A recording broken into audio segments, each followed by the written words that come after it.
여러분, 성경을 읽게 되면 거기에 말의 능력, 말씀의 능력에 대해서 이 성경은 많은 이야기들을 하고 있습니다. 우리 그 성경의 첫 절이 창세기이고 창세기 1장 1절이 이렇게 되어 있죠. 태초에 하나님이 말씀으로 천지 만물을 창조하셨다. 이렇게 성경은, 하나님 말씀은 시작이 됩니다. 또 민수기 14장 28절에 보면 이런 말씀도 있어요. 너희 말이 내 귀에 들린 대로 내가 너희에게 그 말대로 행하겠다. 자, 이 말씀의 배경은 안타깝게도 좋은 의도가 아니고 가나안 땅을 정탐하고 돌아온 이 12명의 정탐군들이 보고를 하는데, 아직 갈렙과 여호수아는 보고하기 전에 그 앞에 10명의 부정적 보고를 듣고 백성들이 막 불평을 하는 거예요. 이제 우리를 다 죽게 만들었다고 그렇게 야단법석을 떨면서 다시 애굽으로 돌아가야 된다. 그렇게 그 백성들이 지금 막 불만을 폭발할 때, 그때 하나님께서 그 불평하는 백성들에게 하셨던 말씀, 너희가 말한 대로 내가 그렇게 행해주겠다. 자, 그리고 그 말씀대로 이 자리에 있었던 모든 출애굽을 했던 1세대 백성들은 갈렙과 여호수아를 제외하고는 다 그들의 말대로 약속의 땅을 들어가 보지 못하고 광야에서 죽었다는 것이요. 그래서 우리말에 말이 씨가 된다는 말이 생긴 것이고요. 이 말의 능력이 얼마나 중요한지, 말 한마디로 천냥 빚도 갚을 수 있다는 그런 말도 나온 겁니다. 자, 말의 능력을 우리가 믿어야 됩니다. 특별히 하나님 말씀의 능력이 우리에게 꼭 필요합니다. 그런데 이렇게 유용한 말이 때때로 공허하게 느껴질 때가 참 많다는 것이요. 자, 갑작스럽게 큰 슬픔을 당한 사람들을 우리가 위로해야 되죠. 자, 그럴 때 많은 사람들이 자, 무슨 말로 그분들을 위로해 줘야 될까?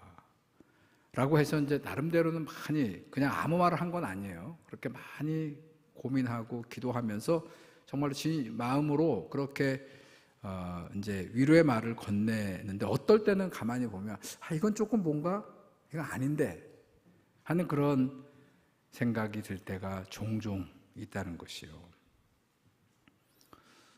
어느 그 심리학, 상당한 심리학이나 심리학자들의 어떤 책에 보게 되면 큰 슬픔을 갑작스럽게 당한 사람들에게 우리가 하지 말아야 될 말의 목록을 소개하는 그런 내용이 나오는데, 거기에 보면 우리가 적잖이 놀라는 게 그 하지 말아야 될 목록의 말을 우리가 많이 한다는 것이에요.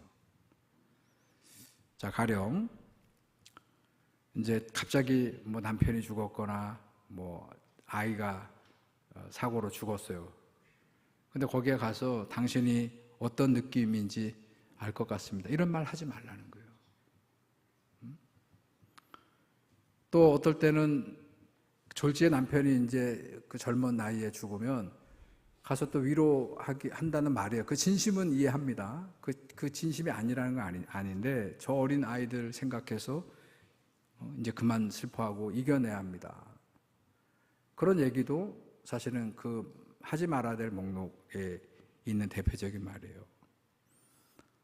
또 특별히 교회에서 또 좀 교회에서 목사들이나 우리 성도들이 가서 전하는 위로의 말 가운데 이런 얘기도 있어요. 하나님이 너무 사랑하셔서 그래서 빨리 하늘 천국으로 데려가신 겁니다. 그랬나 봐요. 이런 말들은 하지 말라는 거예요. 이제 10살밖에 되지 않은 그 아들이 백혈병 투병을 하다가 회복을 못하고 죽었어요. 목사님이 장례를 하고, 그리고 그 엄마에게, 그 젊은 집사에게 위로의 말을 전하는데, 그 집사님 신실하게 기도하고 믿음으로 모태신앙으로 살아왔던 분이거든요. 그 집사님 믿음이 이 정도 슬픔을 이겨낼 수 있을 만큼 강하기 때문에 하나님이 이런 시련을 주신 겁니다. 위로한답시고 목사님이 그 집사님에게 전한 말인데, 그랬더니 그 집사님이 이렇게 반문을 하더랍니다.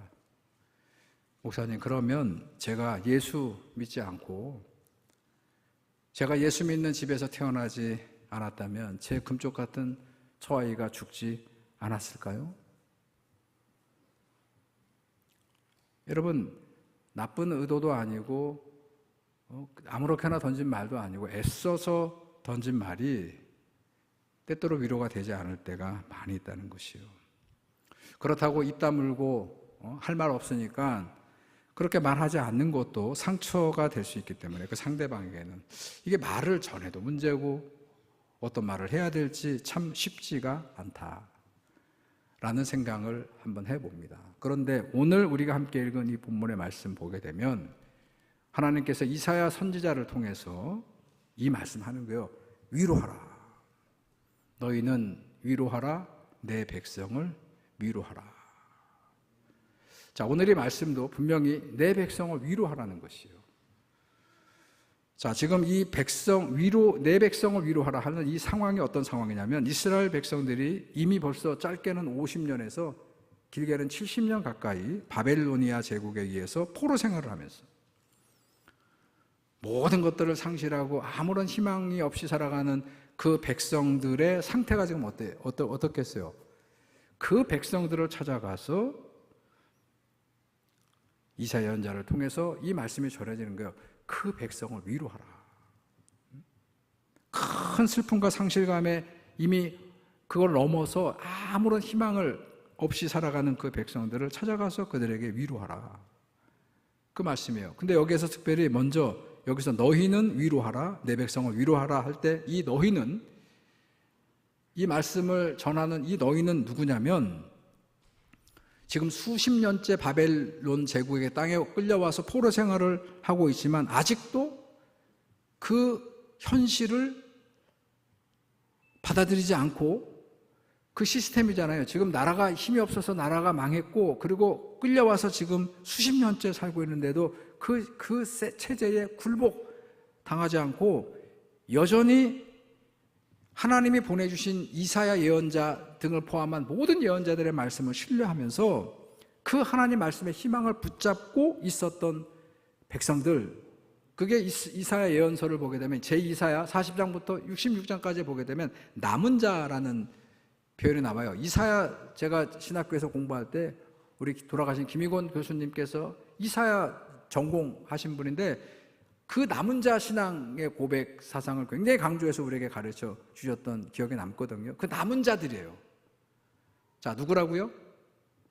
아직 하나님 말씀, 그 예언자들의 말씀을 붙잡고 때가 되면 다시 우리를 다시 적과 꿀이는 약속의 땅으로 돌려보내주실 것이라는 그 말씀을 붙잡고 사는 바로 그 사람들, 소수의 사람들이지만 바로 그들을 하나님은 이사야에게 찾아가서, 그리고 누구에게 위로의 말씀을 전하라고요? 그렇지 않은 백성들. 이제 낙심도 하지 않아요. 그냥 이 바벨론이 우리가 지금 노예처럼 그렇게 살아가고 있지만 그냥 이게 우리의 현실이다라고 생각하고 그렇게 살아가는 그 백성들, 그 순응하고 살아가는 그 남은 백성들을 이제 찾아가서 이 남은 자들로 하여금 하나님의 계획이 무엇인가를 위로의 말씀으로 전하라 하는 그런 사명을 지금 전해주고 있는 것이요. 자, 뭐라고 그랬느냐? 오늘 본문의 2절을 보시기 바랍니다. 너희는 누구지요? 남은 자들입니다. 아직도 하나님을 희망으로 품고 있는 그들은, 너희는 예루살렘의 마음에 닿도록 말하며, 밑줄 쫙 꺼놓으시기 바랍니다. 사람들의 마음에 와서 닿을 수 있는 말을 닿도록 전하며 외쳐라. 뭐라고 그랬습니까? 그 노역의 때가 끝났고, 지금 바벨론 포로 생활 70년은 그들이 잘못해서 이스라엘 백성들이 불평과 불만으로 온갖 우상으로 따라 살았던 그들의 허물과 잘못에 대한 하나님의 징벌이기 때문에 그 복역을 한 건데 그때가 이미 끝났고, 계속 읽습니다. 그 죄악이 그래서 사함을 받았느니라. 그의 모든 죄로 말미암아 여호와의 손에서 벌을, 그들이 잘못해서 하나님의 손길로 벌을 내린 건데 얼만큼 받았다고요? 그 벌을 배나 받았느니라. 여러분, 잘못하면 벌 받는 건 당연하죠. 하나님이 공의로운 하나님, 의로우신 하나님은 상급 그리고 징벌을 함께 주시는 분이에요. 자, 잘못하면 벌을 받아야 되는데, 그래서 지금 벌을 받은 거예요. 바벨로니아 포로 생활은. 그런데 하나님 말씀은 이미 충분히 죄값을 받았다. 몇 배나 받았다고요? 2배나 받았다. 그래서 하나님은 그 죄값을 다 치른 백성들, 이 바벨론 포로 생활을 하고 있던 백성들은 이미 자기들의 죄값을 다 치렀어요. 그래서 그들에게 가서 전하라는 것이에요. 뭐라고 전하는 거예요? 내가 다시 너희를 구원하러 오신다. 이게 남은 자들에게 주신 사명입니다. 자, 오늘 본문 마지막 10절과 11절을 보게 되면 그들이 전했던 내용이 이런 내용이에요. 보라, 주 여호와께서 장차 강한 자로 임하실 것이요 친히 그의 팔로 다스리실 것이라. 보라, 상급이 그에게 있고 보응이 그의 앞에 있으며 그는 목자같이 양떼를 먹이시며 어린 양을 그 팔로 모아 품에 안으시며 젖먹이는 암컷들을 온순히 인도하시리로다. 이렇게 하실 거라는 거예요. 이 말을 가서 너희가, 누구라고요? 남은 자들인데 너희들이 가서 전하라. 그러면서 하나님은 모노드라마의 주인공처럼 이 구원을 당신의 능력과 힘으로 혼자 하시는 게 아니고 바로 이 믿음으로 하나님을 의지하고 있는 바로 이 남은 자들을 향해서 너희들이 할 일이 있다 하면서 그들에게 할 일을 주시는데, 자, 그들이 할 일이 뭐냐? 오늘 3절과 4절 보세요. 거기에 보게 되면 뭐예요? 이렇게 이 백성, 복역을 다 마친 이 백성을 구원하러 오시는 주님의 길을 너희들이 미리 닦아야 된다. 준비할 것을 말씀해요. 광야의 길을 내고 산과 계곡을 깎아 메워서 평탄하게 길을 만들어 달라. 그렇게 되면 그 길을 통해서 뭐가 온다고요? 너희들이 보게 될 하나님의 영광이 임하게 될 것이다.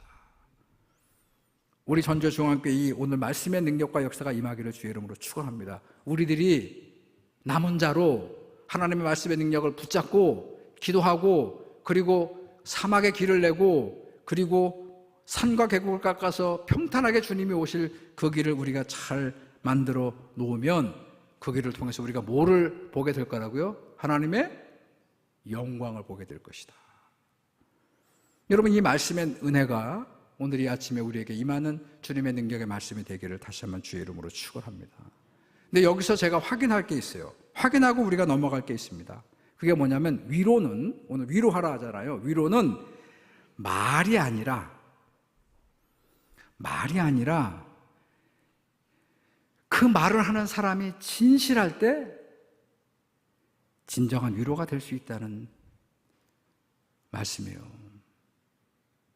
우리는 보통 어떤 말로 그 슬픔을 당하고 어려움을 경험하는 사람을 위로할까를 고민하고, 그리고 적당한 말을 찾아서 내려고 애써요. 우리 보통 그래요. 목사들이 특히 그렇습니다. 그러니까 책을 읽어도 그냥 편안하게 그 책을 다 읽는 게 아니고 거기에 좀 나중에 좀 인용하면 좋겠다 이런 것들 하면 막 어디다 메모해놓고 막, 저도 그 자료가 얼마나 많은지 몰라요. 그래서 적절할 때 그거를 적절하게 쓰려고 그렇게 하는데, 그런데 오늘 여기 보니까 우리는 그렇게 적당한 말을 찾아서 쓰려고 애를 쓰지만 하나님 말씀을 보니까 진정한 위로는 그럴 때가 아니라 진실을 말씀할 때다. 적절한 말을 하기 위해서 찾지 말고, 오늘 여기 말씀을 보게 되면 너희가 왜 여기에 와서 지금 이렇게 복역을 하고 있는지, 그건 너희들이 잘못했기 때문이다. 이거 진실이잖아요. 그걸 알려주고, 그리고 앞으로 어떤 일이 일어나게 될 것인가, 또 어떻게 너희들이 해야 될 것인가를 진실에 근거해서 말씀하고 계시다는 것이에요. 이 말씀을 보면서 우리가 왜 애써 하는 말이 그 슬픔 당한 누군가에게 위로가 되지 못할까? 여러분, 전 그 이유가 바로 여기 있다고 생각해요. 우리가 하는 말이 진실하지 않기 때문이라는 것이요. 진정한 위로는 좋은 말을 하는 것이 아니라 진심을 담아서 진실을 말할 때 진정한 위로가 될 수 있다는 것이요. 오늘 본문은 바로 그 말씀을 가서 외치라는 것이요. 오늘 본문의 6절을 보시기 바랍니다. 하나님께서 오늘 6절 그렇게 되어 있죠. 말하는 자의 소리요. 이건 선지자예요. 이사야 예언자에게 이르되 뭐라고요? 외치라. 너는 가서 외치라. 그랬더니 무엇이라고 외쳐야 됩니까? 라고 물었을 때, 자, 오늘 본문의 7절과 8절 보게 되면 거기 이렇게 되어 있죠. 자, 풀은 마르고 꽃이 시들면 여호와의 기운이 그 위에 불미라. 이 백성은 실로 풀이로다. 풀은 마르고 꽃은 시드나 우리 하나님의 말씀은 영원히 서리라 하라. 그렇게 얘기했어요. 자, 인간의 어떤 인간, 개인적 인간, 그리고 집단화되어 있는 힘을 가지고 있는 이 바벨로니아 나라를 얘기하는 것일 수도 있고요. 인간들은 그 힘이 결집돼서 대단히 위대한 것들을 만들어낸 것처럼 보이기도 합니다. 그 인간들이 가지고 있는 그 권세와 그 영화가 영원할 것처럼 보일 때가 많이 있어요. 그런데 하나님은 뭐라고 얘기하냐면 인간들은 그저 한낱 풀에 불과하고 그들의 권세는 피었다가 지고 마는 꽃의 다름이 아니다 하는 그런 말씀을 하고 있어요. 지금 무슨 말씀을 하는 걸까요? 왜 예언자 이사야에게 인간, 너희들은 그 사람들을 보면서 이 풀과 같고 한낱 피었다 지고 마는 꽃에 불과하다고 말씀하신 것일까? 여러분, 이거 이런 얘기인 것 같아요. 너희들은 똑똑히 지켜보라는 거예요. 누구를? 지금 바벨로니아 백성들을 봐라. 그들이 지금 가지고 있는 부와 권력과 그 힘센 제국의 그 모습을 봐라. 그게 얼마나 부질없는 것인가를 너희들이 똑똑히 지켜보라고 말씀하고 계시는 것이요. 또 보세요. 9절. 아름다운 소식을 시온에 전하는 자요, 너는 높은 산에 오르라. 아름다운 소식을 예루살렘에 전하는 자요, 너는 힘써 소리를 높이라. 두려워하지 말고 소리를 높여 유다의 성읍들에게 이르기를 너희의 하나님을 보라 하라. 아멘. 자, 무슨 얘기냐면 지금 바벨로니아 제국에 의해서 이스라엘이 망했고, 그리고 백성들이 다 포로로 끌려와서 지금 50년, 많게는 70년 동안 저들이 포로 생활을 하고 있는 이 와중에 제2사야가 이 말씀을 전할 때 어떤 상황이 지금 벌어지고 있느냐면 바벨론 제국과, 이건 제국이에요. 가장 그 고대 근동을 다스렸던 큰 제국이 다 조공을 받습니다. 그렇게 백성들, 그 식민지 백성들을 다스리는데 거기에 지금 한 조그마한 나라가 조공도 바치지 않고 대항을 하는 거예요. 그 나라가 어떤 나라냐? 우리 성경에는 바사라는 표현되어 있고 그렇게 번역을 했고, 역사적으로 보게 되면 그 나라가 페르시아예요. 고레스 왕 페르시아라는 조그마한 나라가 바벨론에게 대항을 해가지고 지금 싸움이 벌어지게 되었습니다. 자, 누가 이길까요? 자, 지금 바벨론 제국과 조그마한 나라 페르시아가 싸움이 났다고요. 그럼 누가 이길까요? 당연히 제국이 이기죠. 그런데 결과는 바벨론 제국이 지고 페르시아 고레스 왕의 이 바사 나라가 바벨론을 이긴 거예요. 1차, 2차, 3차 큰 싸움이 났는데 거기에서 연승을 한 거예요. 자, 그리고 그 페르시아 제국도 이제 제국이 되어서 그 바사 제국이 백성들은 다 돌려보내고, 그리고 페르시아 제국 아시죠? 많은 역사에 공헌을 남겼던 그 제국도 영원할 것처럼 보였는데 우리 알고 있죠? 이 페르시아가 누구에게 무너지죠? 마케도니아의 알렉산더 대왕에게 의해서 이 페르시아 제국도 여지없이 무너졌다는 것이에요. 제국이 팽창할 때는 그 팽창하는 제국은 영원할 것처럼 보인다는 것이에요. 그런데 하나같이 영원하지도 못했고 흥망성쇠를 반복했다는 것이 역사의 교훈인데, 오늘 이사야 예언자는 바로 그런 역사, 큰 역사가 벌어지는 한복판에서 바벨로니아 제국이 무너지고 페르시아 제국이 다시 힘을 갖고 새로운 역사를 만들어가는 그 역사의 소용돌이 한복판에서 너희들이 봐야 될 것은 바벨론을 보고 페르시아 제국을 보고 그 역사만 보는 게 아니고 그 역사 한가운데서 누가 역사하신다고요? 여호와의 기운이 역사하신다. 바로 그 역사를 주관하시는 너희의 하나님을 너희는 바라보라. 그렇게 말씀하고 있다는 것이요.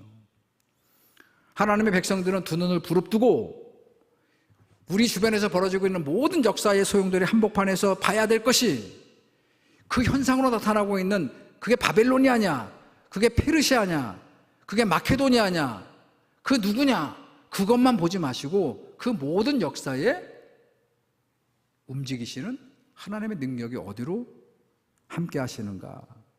그래서 우리는 하나님을 역사의 주인이라고 그렇게 고백하는데 바로 그 하나님을 바라보라는 것이요. 지금도 우리가 살고 있는 이 땅에 이 역사와 같은 일들이 벌어지고 있습니다.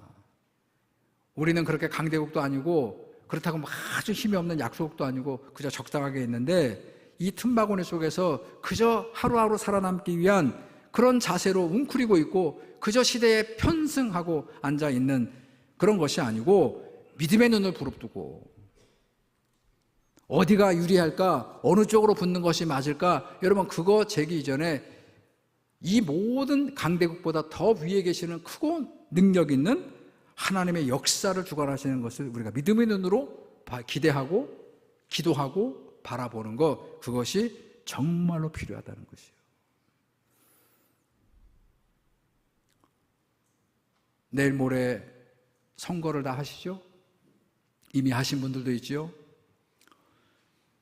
여러분 저는 아까도 기도 우리 장로님 해주셨습니다만 12월 3일부터 이제 오늘 내일 모레 6월 3일이면 6개월 동안에 이 나라에 그냥 별의 엄청난 소용돌이가 벌어졌는데 이 상황에서 우리는 하나님께 기도해야 됩니다.